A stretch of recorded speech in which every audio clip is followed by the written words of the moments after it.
प्रधानमंत्री मोदी यहां से उम्मीदवार हैं। इसलिए भी क्योंकि वाराणसी में एक ऐसा टारगेट सेट किया गया है जो इससे पहले भारत के किसी चुनाव में ना तो रखा गया था और ना किसी ने इसके बारे में सोचा।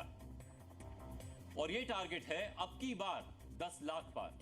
चुनावी रैलियों में पहले दिन से अब तक जो नारा गूंज रहा है वो है अब की बार 400 पार। लेकिन अब की बार 10 लाख पार का ये टारगेट वाराणसी में बीजेपी ने प्रधानमंत्री मोदी के लिए सेट किया। हालांकि ये नारा बीजेपी के किसी पोस्टर या बैनर पर नहीं दिखेगा, लेकिन काशी में ग्राउंड लेवल पर खूब चल रहा है। लेकिन ये टारगेट अचीव कैसे होगा? इसे सिर्फ जोश बढ़ाने का स्लोगन माना जाए या फिर वाकई बीजेपी मोदी को 10 लाख पार कराने के लिए सीरियसली काम कर रही है?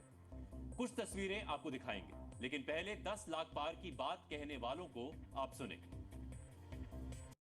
ये काशी की देवतुल्य जनता की आवाज है जो अपने नेता को 10 लाख पार मतों से विजयी बनाकर पुनः देश को गौरवान्वित करने का कार्य कर रहे हैं। 10 लाख की बात आप कर रहे हैं, 20 लाख मतदाता हैं यहाँ पर, और 20 लाख में से अगर हम 60% भी पोलिंग उठा करके देखेंगे, 70 भी देखेंगे, अगर 12 लाख की पोलिंग होगी तो 10 से 11 लाख वोट आदरणीय मोदी जी को मिलने जा रहा है। रिकॉर्ड उनको ये है कि पूरे देश में सबसे सर्वाधिक मतों से जीतने वाले प्रधानमंत्री हम लोग पहली बार देने वाले हैं अपने बनारस से।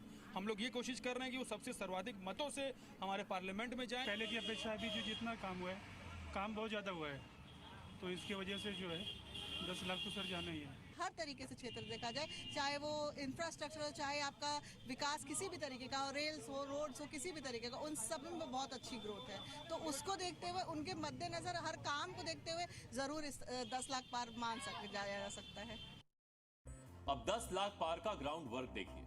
चुनाव के 7वें राउंड में बीजेपी के कई बड़े बड़े नेता वाराणसी में कैंप कर रहे हैं। पार्टी अध्यक्ष जेपी नड्डा आज ही पहुंचे। काल भैरव की पूजा करने के बाद 1 जून की प्लानिंग में जुट गए। कल विदेश मंत्री एस जयशंकर ने कैंपेन किया। वाराणसी में तमिल वोटरों की भी अच्छी खासी संख्या है।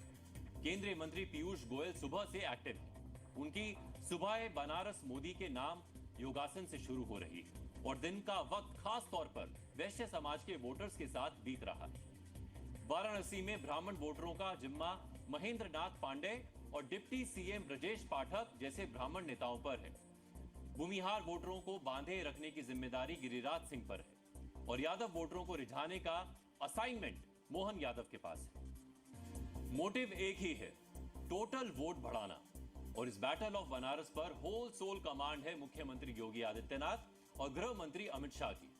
योगी आदित्यनाथ आज फिर बनारस पहुंचे और 400 पार का नारा बुलंद किया।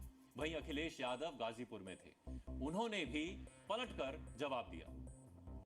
जितने बड़े माफिया थे उनके संपत्ति को वापस ले रहे हैं, माफिया को मिट्टी में मिला रहे हैं और उनके द्वारा गरीबों की संपत्ति पर जो कब्जा किया गया है उस संपत्ति पर आज गरीबों के लिए आवास बन रहे हैं, हाई राइज बिल्डिंग बन रही है और एक एक फ्लैट हम गरीबों को आवंटित करने का काम कर रहे हैं। 400 पार वाली बात कह रहे थे,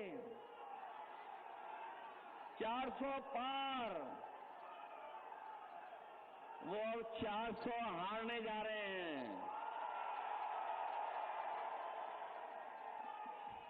ये 400 पार नहीं हो रहा इनसे। वाराणसी में प्रधानमंत्री उम्मीदवार हैं, लिहाजा विपक्ष भी आखिरी दिनों पर फोकस बढ़ा रहा है। प्रियंका वाड्रा और डिंपल यादव के बाद कल राहुल गांधी और अखिलेश यादव की जोड़ी बनारस में प्रचार करेगी। हालांकि अभी तक के 6 चरणों में यूपी में भी मतदान पिछली बार से कम रहा है। बीजेपी का राजनीतिक गुणा भाग है कि अगर प्रधानमंत्री मोदी के नाम पर वो 90% वाराणसी को पोलिंग बूथ तक लाने में कामयाब रही तो 10 लाख का नारा भी साकार हो सकता है। लेकिन यह भी है कि 90% तक वोटिंग कोई मामूली लक्ष्य नहीं है। वाराणसी संसदीय सीट पर 19,62,000 वोटर्स हैं।